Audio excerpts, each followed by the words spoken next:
Hey everyone, welcome to another video, and today we are going to talk about Splinter Cell. Yes, that is it. You can guess from the wallpaper that I have right here. We are going to talk about Splinter Cell. Why? Because let's look at the facts. When was the last time we had a Splinter Cell game? It's 2024. The new year has dawned upon us, and the last time we had a Splinter Cell game, which was Splinter Cell Blacklist, was back in 2013. If I'm Yes, I'm reading it right. 2013, so more than a decade ago. So it's been 10 plus years of us without a Splinter Cell game. And I'm not talking about like any spin offs or anything, but like a legit, proper Splinter Cell uh, game, proper Splinter Cell title. So, let's talk about it for a bit, right? So, from what I've read and what I remember, so in 2021, they announced that they were going to make a remake of the original Splinter Cell game, right? Which is fine. And then the very next year, the director of the game leaves Ubisoft. Bummer, right? Where do we go from here? So I'm not sure, but as a fan of Splinter Cell and as a fan of the series, what I would like is personally is a remake. Like if they have plans to remake the first one, awesome. But I really hope that they have plans to remake the original trilogy, right? That means the original three games that came out for the PS2, Xbox, a PC during that time. That kind of like the golden era of PS2, Xbox, that of games. So, which is, so that would be really awesome. A remake of the original Splinter Cell, Pandora Tomorrow, and Chaos Theory. With Chaos Theory by far, in my opinion, and this is just a personal opinion, it can differ, right? Chaos Theory by far the best Splinter Cell game uh, made, right? It's just my opinion, right? Because I think for some reason Splinter Cell, Chaos Theory resonated well with me. It was very enjoyable to play the game. So what we're gonna do is, right? So I have a little tier list here. We're gonna rank each of the Splinter Cell games, right? This is by far this is my personal opinion, right? So this can differ from people to people. That is fine. I don't think any of the Splinter Cell games are trash, right? None of the games are trash. They all have their unique aspects, right? But so here we go. Okay, let's start. Let's go in order of each Splinter Cell game, and let's start with the original Splinter Cell, which is I think right here. So yeah, the original Splinter Cell, which came to us in the early 2000s, 2001, two, I think, one or two, either one of those 2 years. The original Splinter Cell game, which I did not play on that year, obviously. I mean, like no money to buy. I played it much later, right? And what did I feel about the game? Well, after, I mean, I think playing that game first, if you have not played any of the other Splinter Cells and you played this game first, you would automatically rank it as an A tier because I think this, if you had played it there during the time, yes, this is what your impressions would be of that game, right? It's not super awesome, but it was definitely something really unique, right? It was a bit ahead of its time, I would say. I'm not sure if that is a good choice of words, if it was ahead of its time, but I think it was really something, right? It redefined the whole third person stealth action stealth genre of games. So it really redefined and it brought something new into the whole mix, right? It was very unique. I enjoyed playing it. I enjoyed the whole stealth options you were given, how to manipulate certain elements to your benefit, to deal with light. This whole dealing with the light intensity meters and dealing in darkness, the night vision goggle, the signature trifocal night vision goggles. It was amazing, right, to play, right? So yeah, the original Splinter Cell definitely, given during the time it came and what it did to uh, elevate games in the stealth action genre, I think it did a really solid job, right? It gave us a good story. It gave us some good set of characters, Sam, Lambert, Shetland, Anna, the whole third echelon group, the division of NSA. It gave us a really good solid story, and I'm not going to spoil anything and reveal any stories, reveal like the core plots or anything, but uh, I'm just going to talk about it in general, right? What we felt about the game, right? So, yeah. Then we go into Pandora Tomorrow. So, Pandora Tomorrow, compared to the first Splinter Cell, yeah, it was better. Like, graphics were a bit updated and all that. But for some reason, I didn't feel it that fun to play. I mean, the story was all about this. I think it was about a bioweapon, right? This terrorists trying to release some sort of a bioweapon. Us there trying to prevent it. Sure, Sam gets access to some new SWAT-like moves to maneuver, um, and things like that. Fine, cool, but I really did not enjoy it as much as I enjoyed the first one, right? So that's what I think of Pandora Tomorrow. Chaos Theory, the third game in the third main game. This and this could be. Uh, I mean, this could people might disagree on this, or maybe not. I think this is S tier. This is by far what I feel is the best Splinter Cell game they've made. Uh, Mainly because like the whole design of the game was awesome, right? The story was good, right? There's some proper, really good plot twist in that, and it still came out for the PS2 era. Graphics were good.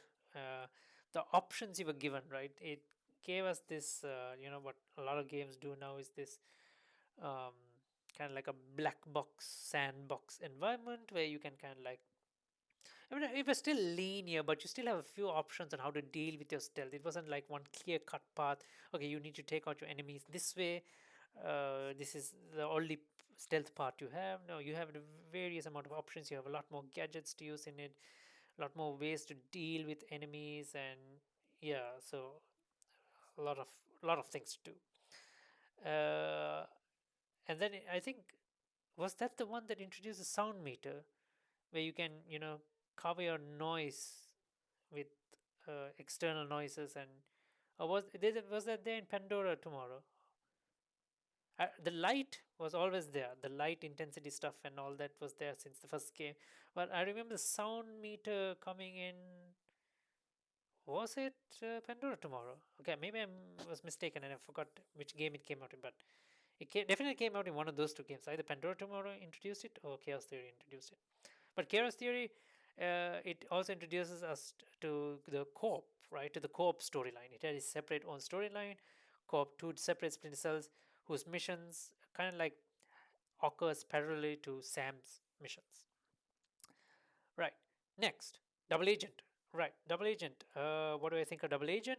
I think it is A tier, right? And the reason is I think Double Agent really spiced things up because, right, by this time we clearly see a pattern, which is, bad guys, terrorist group doing a bad thing, third echelon, Sam Fisher swoops in, infiltrates, does your stealthy things, little bit of plot twist here and there, saves the day. Now, Double Agent really spiced things up, right? They introduce us to this whole morality choices, right? Because Sam Fisher, he infiltrates this JSA or something. I can't remember what the terrorist group name was. He infiltrates them, and he's a double agent in that. And you have to literally make choices as to whether you are helping the terrorists, or you're going to help third echelon, right? And this creates a lot of morality conflicts. This affects the ending of the game in certain ways, right? If you played on the PS3 and the Xbox 360, those versions, because they came out in two different versions, right? One for the newer consoles at that time, and then one for the older consoles. So certain choices, the impact of the choices, like okay, so like the decisions were the same, but the way the choices were made were different, right? And let me bring you an example.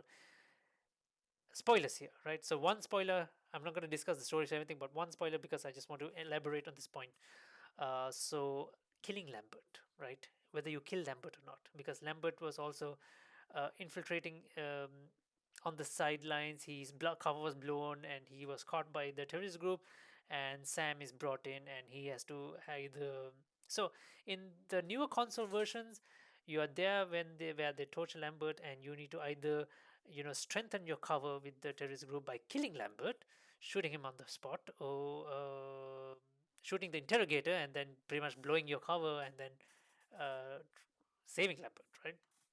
And in the older consoles versions, you pretty much do the same thing, but you're not actually there with Lambert in the interrogation or in the torture during the torture. Or you hack some laptop and and you supply some information, either trying to save Lambert's cover or to pretty much reveal Lambert as a mole to save your cover. So you don't literally directly involve yourself with Lambert, right? So I felt the choice of actually even the choice of knowing that you're killing Lambert had an impact on me. So I played the later console version one and I killed Lambert. Like I shot him right there because I knew that was the obvious choice to make because that's what Ubisoft wanted you to do. Because and that turns out to be the canon decision as well because Lambert is, spoilers again, dead.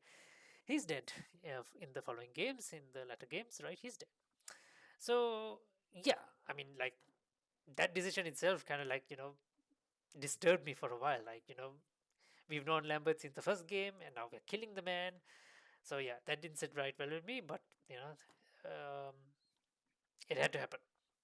So yeah, because of that, I felt Double Agent was a really good. It had a really good story. Like players were forced to make such difficult decisions. At that time, it's not like now that you look back at it, it's not too big a deal of a difficult decision to make, but still, nonetheless, it was a difficult decision. A couple of difficult decisions to make, right?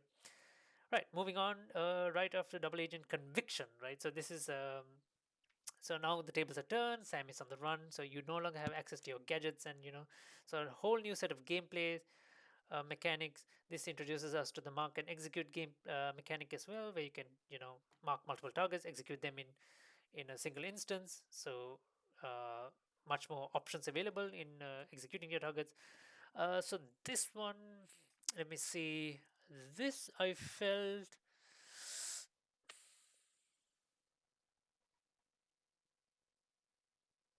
I mean, I will. I'll be honest, right? Like the story was very straightforward, like with very less plot twist. Sam is after a mole. Like I mean, a lot of things you could see happening from a mile away, right? I'm gonna put it as C. I don't think any of them are D tier, to be honest, right? I think all of them are good games, right? They were not really bad. But then again, it's just my opinion, right? Uh, but yeah, Conviction was like, I mean, like I said, the Conviction, in my opinion, was less stealth. It had stealth, but it was like a really more action, right? More action oriented. So it was less stealth. And then finally, Blacklist, right? The last addition to the last installment to the series, right? So Blacklist pretty much, introduces us to Fourth Echelon, where Sam has a control of his own unit. I like all the new gadgets, all the new stuff mechanics you get. Right, you select your loadouts, you can customize your upgrades, and all the come. You decide on the approach. So it's basically Sam calling all the shots, right? Uh, but then again, the story still felt very generic, right? It was like terrorist group, fine, doing something bad. So that's what, like, it felt very repetitive at this point. So I'm not sure. I mean, like, I'll give it a B, right? I think, I mean, it wasn't bad, but it wasn't really amazingly good as well. Gameplay was amazing, but the story kind of like, I felt a little bit bored with the story from time to time, but the gameplay still made up for it. So this is my tier list for all the Splinter Cell games. I know a lot of people. Some people said that Conviction was really good, and things like that. I would sometimes put this as S tier mainly because of all the decisions you need to make in this. So yeah, this could go either way. Yeah, I think I'm fine with this. So uh, let's talk about the future of Splinter Cell, right? So what do we really want, right? What do we really want? What I would really like is the remake of Chaos Theory, Pandora Tomorrow, and the very first Splinter Cell. So that is this, and this. Right? I would really like the remake. Starting with the remake of this, they can make subtle changes to the story. They can rewrite the story. I don't care, but I would really like remakes of the original trilogy. As far as new Splinter Cell installments, I'm not sure what I feel about it because we know the Tom Clancy universe is a shared universe, right? So if you guys have played the games like, Ghost Recon and all of that, we know that they all share the same universe. And Sam has come in as a cameo in certain missions in Ghost Recon, right? In Wildlands and in Breakpoint. And I'm not sure if they can really do another game with him. Like, what are they going to do? The man is like literally really old now, right? They've shown that in Ghost Recon. Like, the man, he himself has said that he's old. So I'm not sure if they can really pull off another Splinter Cell game, like with Sam. Can they do a Splinter Cell with a new protagonist, maybe, perhaps? But the thing is, like, it never showed like he had a protege or anything like that, right? He didn't have like like a figure he was guiding, right? There was no one, no other Splinter Cell. He was like, he was taking under his wing or anything like that, right? I mean, like, I can't remember the guy in Blacklist, but he was more like a support character rather than someone under his wing. So yeah, like I think Splinter Cell. I think Splinter Cell is done, right, at this point.